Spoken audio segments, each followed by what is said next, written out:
This is the B-1 Lancer, and you are watching Typhoon Production. Anyway, enough of that. The B-1 Lancer is a supersonic strategic bomber manufactured by Rockwell, which is now a part of Boeing. The B-1 Lancer has swept wings, which can be moved or altered like the F-14. Back at aircraft development, we can see that Orange is making great improvement on the B-1 Lancer, although he's spending most of his time on the swept wings design. People already know, but no bombs will be added, because PTFS is not about war, but more about civilian airlines. Speaking of civilian airlines, here comes the L-1011 Tristar, a trager used in the 60s. You can check my longer vid about it, which I had already made.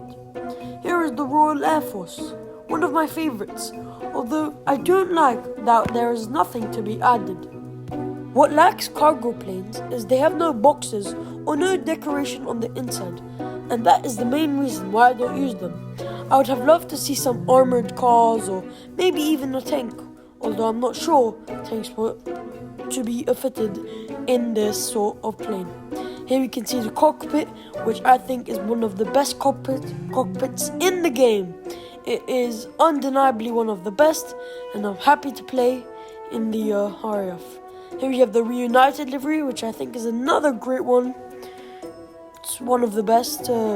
We got Pan Am, which it's decent. To be honest, I think the Grumman Stargazer is the star of the show here.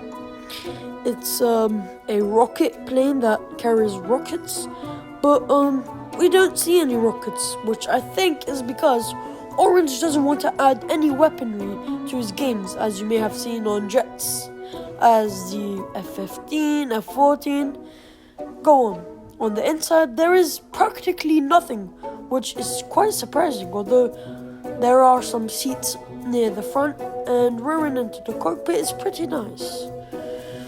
There are some other notable liveries like Air Canada, which I will not talk about today.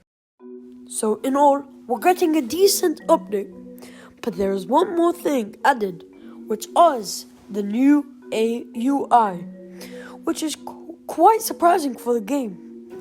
We've got new sounds for clicking buttons, new pictures for backgrounds, and it's quite a good update in general.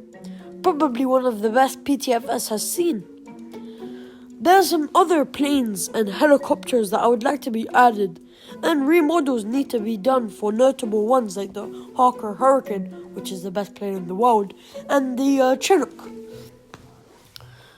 So we must know that this update, some people are not going to like it, some people will like it, but in all, I love it very much, and I hope to hear you guys' opinions in the comments. So please leave it down, because you are watching Typhoon Productions. We hope you enjoyed. Thank you. And if you're a PTFS YouTuber, I would love to collab.